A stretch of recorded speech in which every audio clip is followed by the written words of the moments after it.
ആശാരിയായിട്ട് മാത്യു.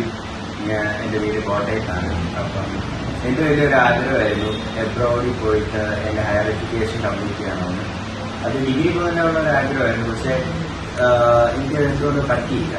അപ്പോൾ അങ്ങനെ ഡിഗ്രി എല്ലാം കഴിഞ്ഞ സമയത്ത് ഞാനിങ്ങനെ ഒരുപാട് ഏജൻസി ത്രൂ ഒക്കെ ഒരുപാട് കൗൺസിലിംഗ് സെഷൻസ് എടുക്കുകയൊക്കെ ചെയ്തിട്ട് എനിക്കൊന്നും അത്ര കംഫർട്ടബിൾ ആയിരുന്നില്ല. ഒന്നും അങ്ങോട്ടൊരു റിലയബിൾ ആയിരുന്നു.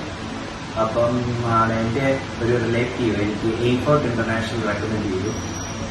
എന്തോ കുറെ എനിക്ക് ഇവിടെ വന്നപ്പോൾ തന്നെ ഒരു പോസിറ്റിവിറ്റി വളരെ നന്നായിട്ട് ഫീൽ ചെയ്തായിരുന്നു. ഇവിടുത്തെ സ്റ്റാഫ്സിന്റെ ഡീലിങ്സും ഇവിടുത്തെ സാറിന്റെ ഇടപെടലും ഇതെല്ലാം എനിക്ക് വളരെ ഇഷ്ടപ്പെട്ടു. അപ്പം അവരാദ്യം തന്നെ എന്നോട് IELTS ചെയ്യണമെന്ന് പറഞ്ഞു. അപ്പൊ അത് പ്രകാരം ഞാൻ IELTS ഇവിടെ തന്നെ ഫ്രീ ഓഫ് കോസ്റ്റിൽ അവർ നല്ല ട്രെയിനിങ് നമുക്ക് തരും. വളരെ ഷോർട്ട് സ്പാൻ ഓഫ് ടൈമിൽ തന്നെ എനിക്ക് IELTS ക്ലാസ്സസ് എല്ലാം അറ്റൻഡ് ചെയ്യാനും ഒക്കെ പറ്റി.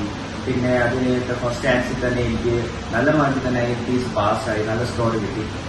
അത് കഴിഞ്ഞിട്ട് അവരെനിക്ക് കൗൺസിലിംഗ് സെഷൻസ് ഒക്കെ തന്നു. എനിക്ക് വളരെ കൺഫ്യൂഷൻ ആയിരുന്നു ഏത് കോഴ്സ് എടുക്കണമെന്ന്, ഏത് കൺട്രി പോകണമെന്ന്. അപ്പോൾ എൻ്റെ എലിജിബിലിറ്റി അനുസരിച്ച് അവരെനിക്ക് നല്ല കോഴ്സസ്, നല്ല കൺട്രീസ് എല്ലാം റെക്കമെൻഡ് ചെയ്ത് തന്നു.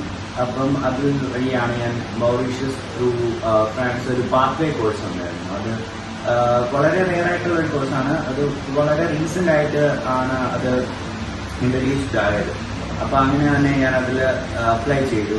ആ കൂട്ടത്തിൽ എനിക്ക് കുറച്ച് അതിന്റെ പ്രോസസ്സും കാര്യങ്ങളും ഒക്കെ ഉണ്ടായിരുന്നു. കുറച്ച് നല്ല വർഷമധികം ഉണ്ടായിരുന്നു. ആ കാര്യങ്ങളിലെല്ലാം ഏജൻസി എൻ്റെ കൂടെ തന്നെ എല്ലാ കാര്യത്തിലും ഇപ്പൊ എല്ലാ കാര്യത്തിലും എന്ന് പറഞ്ഞു കഴിഞ്ഞാൽ ഞാൻ വർക്ക് ചെയ്യുന്നതിനേക്കാളും കൂടുതൽ ഏജൻസി ആ ടീം എൻ്റെ കൂടെ തന്നെ നിന്ന് എനിക്കെല്ലാം അവർ ക്ലിയർ ചെയ്തു തന്നു. അപ്പൊ അങ്ങനെ തന്നെ ഈ വരുന്ന സെപ്റ്റംബർ ഇൻടേക്കിൽ എനിക്ക് പോകാനുള്ള എല്ലാം ക്രമീകരിച്ചു തന്നു. എൻ്റെ വിസ വന്നു. അപ്പൊ സെപ്റ്റംബർ 1 ഞാനിപ്പോൾ പോവാണ്. അപ്പം ഞാൻ പോകുന്നത് മൗറീഷ്യസിലോട്ടാണ്. ഞാൻ മാസ്റ്റേഴ്സ് ചെയ്യാനാണ് പോകുന്നത്. MS ഡിജിറ്റൽ മാർക്കറ്റിംഗ് ചെയ്യാൻ വേണ്ടിയാണ് ഞാൻ പോകുന്നത്. 2 ഇയർ കോഴ്സാണ്. അപ്പം 1 ഇയർ മൗറീഷ്യസ്, 2nd ഇയർ ഫ്രാൻസിലാണ്. അപ്പം ഫ്രാൻസിലോട്ട് ഒക്കെ പോകാനുള്ള ഒരു പാത്വേ കോഴ്സാണ്. അപ്പം അത് എനിക്ക് വളരെ നന്നായിട്ട് അവര് അതിന്റെ കാര്യങ്ങളെല്ലാം ക്രമീകരിച്ച് തന്നു. എന്റെ വിസ വന്നു. അപ്പം സെപ്റ്റംബർ 1 ഞാൻ പോവാണ്. അപ്പം എല്ലാവർക്കും വേണ്ടി എല്ലാവരോടും ഞാൻ ഈ ഏജൻസി റെക്കമെൻഡ് ചെയ്യുന്നു. എയ്ഫോർട്ട് ഇന്റർനാഷണൽ വളരെ നല്ലൊരു ഏജൻസിയാണ്. Thank you.